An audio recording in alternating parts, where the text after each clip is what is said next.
understand the bigger picture, we must back up to the days of Noah. Genesis chapter 6 holds the key. And it came to pass, when men began to multiply on the face of the earth, and daughters were born unto them, that the sons of Elohim saw the daughters of men that they were fair, and they took them wives of all which they chose. There were giants in the earth in those days, and also after that, when the sons of Elohim came in unto the daughters of men, and they bare children to them, the same became mighty men which were of old, men of renown.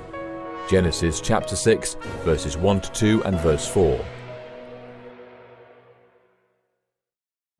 The true meaning of this passage has long been buried, and is often overlooked by scholars and Bible students alike. To unlock the meaning of this passage, we must first determine who the sons of Elohim are. Sons of Elohim in the Hebrew is B'nai Ha-Elohim. This phrase is found in only 3 other passages in the Old Testament. All 3 of these occurrences are in the book of Job. In each and every passage, the author of Job makes abundantly clear that the sons of Elohim are angels. What then is Moses telling us in Genesis chapter 6?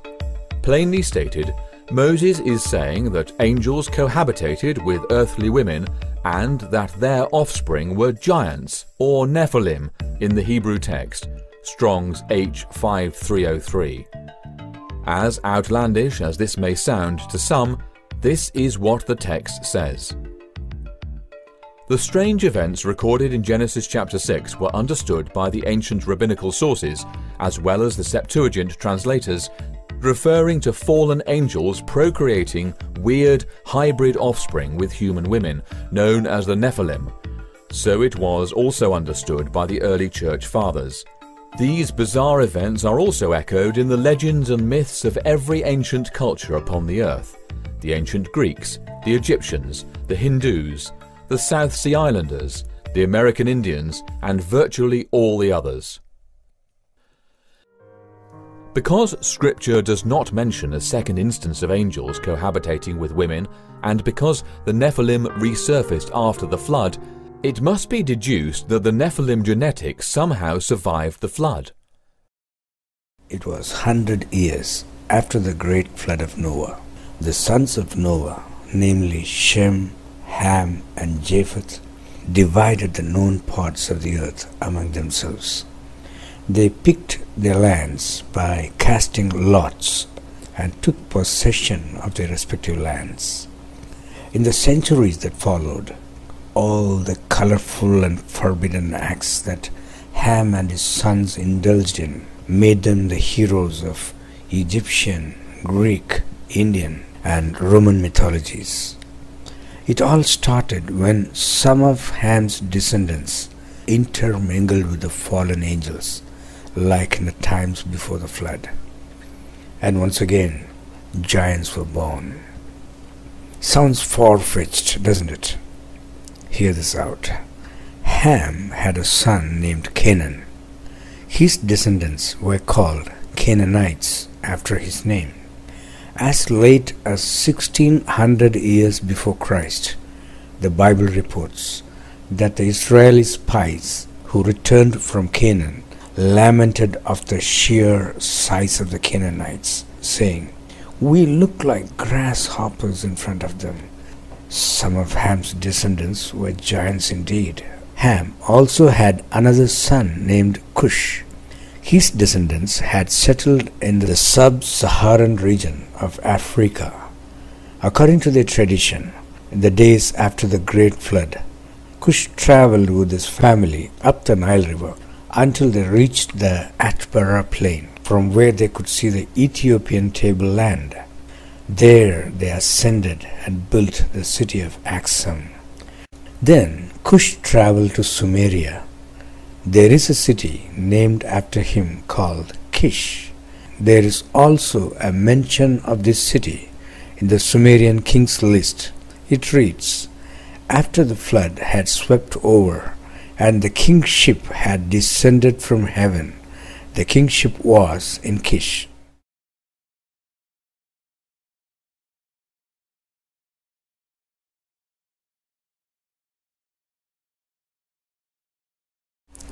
After Cush, his son Nimrod became the king of the entire region of Sumeria, with many more cities under his rule.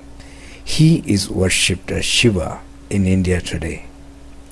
Later, some other descendants of Cush mingled with the children of Shem in India and set up kingdoms there. Cush's descendants are known as Kshatriyas in India. Note the sound Kish forming the first part of the title. You will find them depicted in purple in Indian artwork, which represents the glow of the dark African skin. Shiva, Vishnu, Krishna, and Rama are all Kushites. Rama even had a son named Kusha. While I believe that Shiva and Vishnu's lives were confined to ancient Sumeria, Krishna and Rama seem to have been born in India. When they grew up, they ruled two different regions of ancient India, namely Ayodhya and Dwaraka.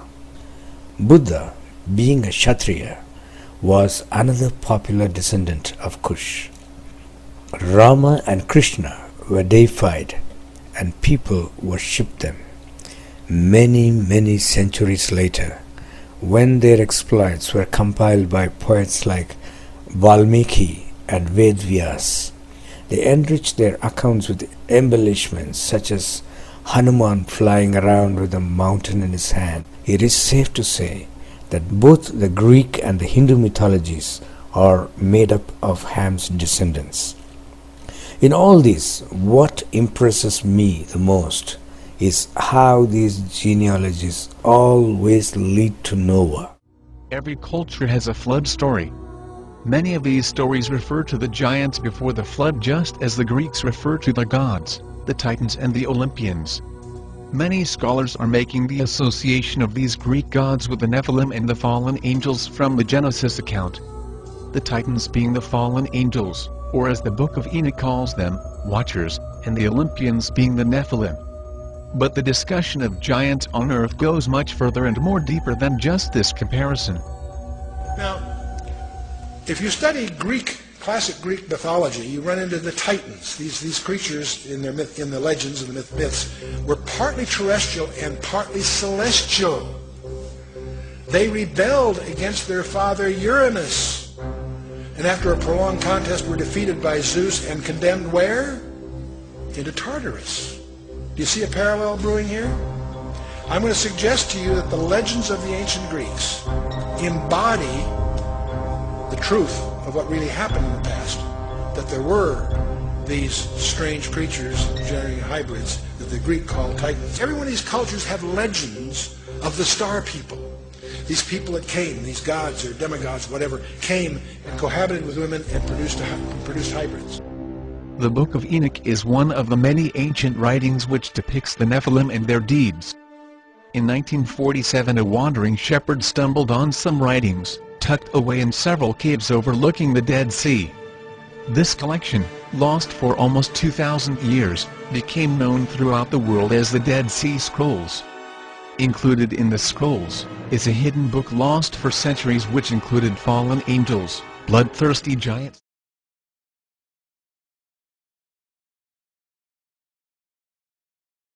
The images of a giant finger has researchers clueless as they state that something like this is impossible.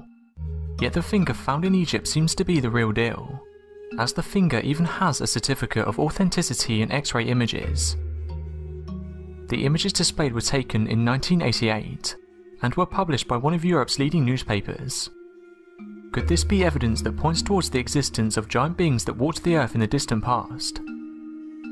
The remains of this finger are impressive.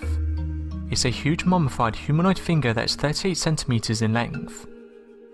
Researchers from Egypt believe it had to belong to a creature that was over 5 meters high.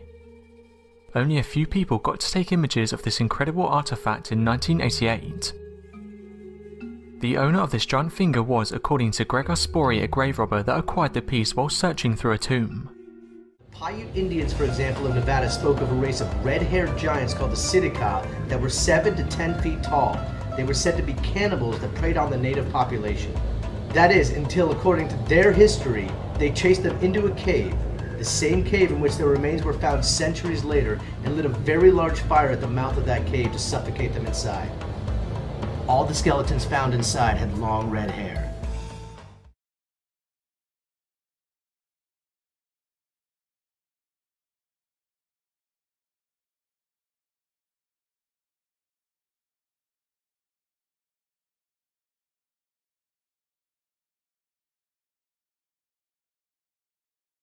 What's up with the handbags that are depicted on ancient stone carvings and statues? Years ago, when I was reading Eric van Daniken's book, I noticed how a lot of pictures in the stone carvings from Mesopotamia seem to show people and deities walking around with handbags. I always wondered what the handbag contained and what the background story was. The goal of this video is to show the handbag motif is present in several ancient cultures dating back as far as 10,000 years BC. I don't have an answer to the question what the meaning of the symbol is in all these cultures, but at the end of the video we're going to explore a couple of theories.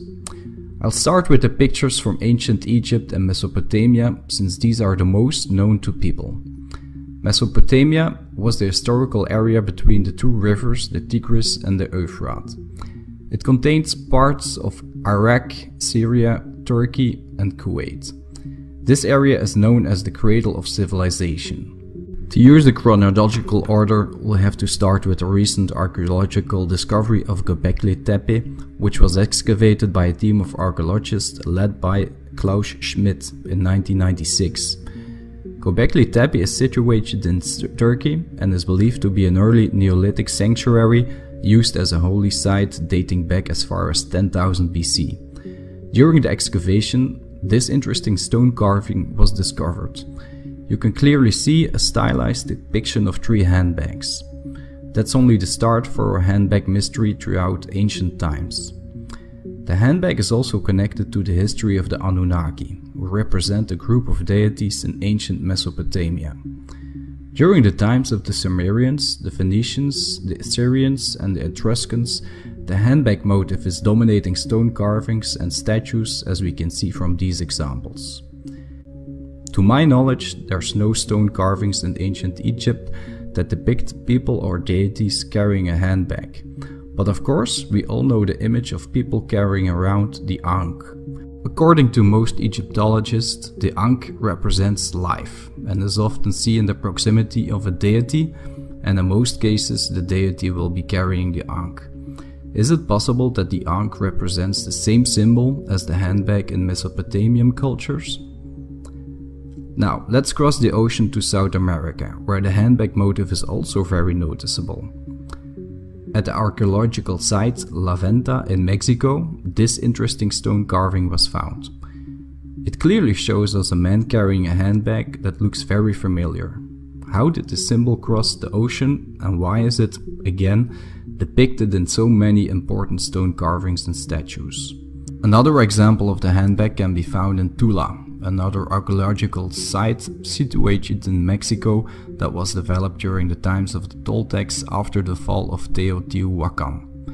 These statues depict ancient warriors, and if we look closely, we can see that they too are carrying the familiar handbag.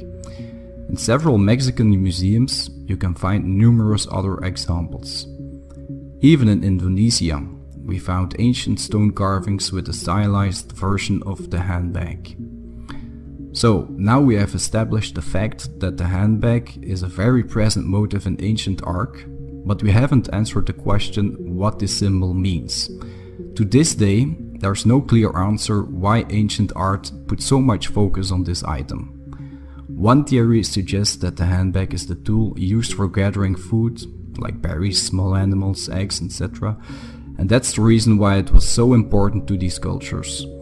There's no doubt that in ancient times people would have used handbags to gather food, but for me that does not explain why it was so prominently depicted in their art, especially the carvings that show important deities and gods.